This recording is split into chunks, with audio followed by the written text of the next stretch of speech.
Ça a été fait effectivement principalement pour permettre de reconstituer ensemble des fermes qui étaient morcelées à la suite des héritages, des partages. Donc on avait des gens qui passaient plus de temps sur la route, aller d'une parcelle à l'autre, qu'à travailler. Donc là-dessus, c'était parfaitement justifié. Ce qui l'a sans doute été relativement moins, c'était les travaux connexes. C'est-à-dire que là, on a rasé les haies, c'était du coup beaucoup plus facile. On a redressé la rivière. On a quand même, rien qu'ici, pour parler du petit Pressigny, notablement changé l'Aigronne, qui n'est plus du tout ce qu'elle était avant. Il y a quand même eu un certain nombre de conséquences assez lourdes. Donc ça a été des opérations onéreuses. Et je ne peux pas ne pas croire que dans toute cette histoire, il n'y a pas eu quand même le désir de faire travailler un certain nombre d'entreprises de travaux publics qui allaient se trouver plus ou moins un petit peu à court. On avait largement fini les travaux de reconstruction après la guerre et tout, donc ça tombait plutôt bien. Et je pense que tout ça, ça a bien arrangé les choses pour donner du boulot à tout le monde, c'était pas mal. Je crois qu'il y a eu de ça, voilà. C'est peut-être un peu... mais... Merci. Dominique, bon, vous n'allez pas utiliser toute la parole cet après-midi, mais là quand même, la vision globale sur l'Indre-et-Loire, combien de kilomètres de haies arrachés? Est-ce qu'on a une idée? Pendant combien de temps ça a duré? Et le regard, donc effectivement, on a vu qu'il y avait une nécessité économique pour pouvoir un petit peu, comment dire, rationaliser le métier des cultivateurs. Il y a aussi des machines plus grosses qui sont arrivées, donc des champs tout petits, c'était pas pratique à moissonner. Alors, le travail de l'historien, là, maintenant, sur quelque chose qui a une trentaine d'années, ils sont finis les remembrements, d'ailleurs, maintenant? À peu près finis, mais il y en a encore quelques-uns qui traînent, hein, je crois. Voilà. Non, on remembre à la suite des opérations autoroutières du A85 en région de Lusillet et tout ça, mais ça n'a rien à voir avec la sauvagerie des années 70. Hein. C'est du vrai remembrement, c'est-à-dire des échanges de parcelles, bon, tout ce qui va bien. Oui, tout à fait. Oui, oui. Donc, pour rebondir sur ce qui a été dit tout à l'heure, effectivement, moi, on m'a posé la question sur le bocage. On ne peut pas parler sur les gâtines, on ne peut pas parler de bocage. Ça ne veut pas dire qu'il n'y avait pas des haies, mais il n'y avait pas de bocage en tant que tel. On redéfinira peut-être la chose un petit peu tout à l'heure. Hein. Le bocage, vraiment en Touraine, il n'y en a que dans les grandes vallées. Les beaux bocages qui restent encore, qui subsistent, c'est sur Chouzé, sur Loire, c'est le Véron, c'est des endroits comme ça, où là on a vraiment la notion du bocage.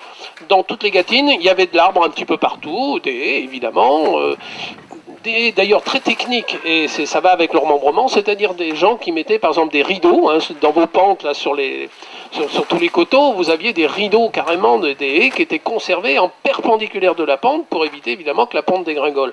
Donc c'était des haies en fait très techniques, c'était des constructions parce que les gars n'étaient pas fous. Ils avaient vu d'abord, ils risquaient de dégringoler avec le cheval et la charrue, ils risquaient tout un tas de choses, et donc c'est pour ça que je dis ça. Et le remembrement, alors là vous avez raison complètement, alors 100%, c'est qu'on a associé dans la politique agricole commune des années 60 la notion de remembrement, qui était une nécessité vu la parcellisation, mais on peut regrouper des parcelles de bocage. On n'est pas obligé de tout casser pour autant. C'est-à-dire qu'on aurait pu très bien regrouper les propriétés et les parcelles, mais laisser le soin à chacun de gérer ses parcelles, une fois remembrées. Là, on en a profité pour faire un immense ménage, comme on pouvait l'imaginer dans les années 60. Donc il faut se resituer dans l'après-guerre. Le traité de Rome, 57 ou 58, je ne sais plus trop.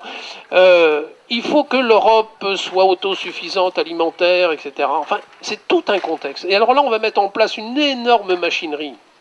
Mais quand je dis énorme, on n'imagine pas les milliards de francs ou de centimes de l'époque, je ne sais pas comment ils comptaient, pour arriver à faire une agriculture qui soit, entre guillemets, qu'on appellera nous aujourd'hui productiviste, mais dans la tête des gens à l'époque, c'était vraiment un projet national, quoi. C'était européen même.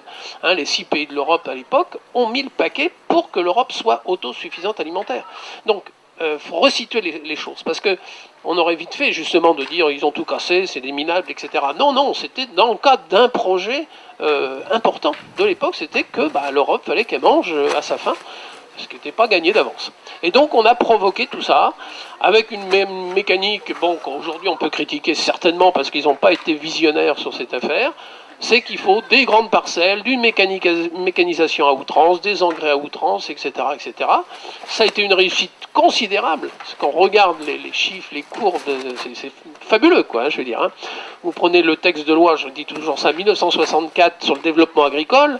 1964, hein, il a encore écrit le texte, hein, il n'a jamais bougé d'un poil. La réussite est fabuleuse. Quand on voit les objectifs que les gens s'étaient donnés à l'époque.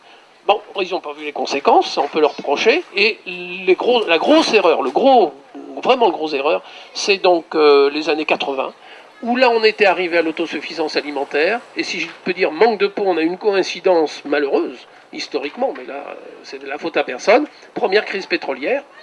Et si vous vous souvenez, un certain nombre s'en souviendront, on n'a pas de pétrole, mais on a des idées. Et donc, on va faire du pétrole vert.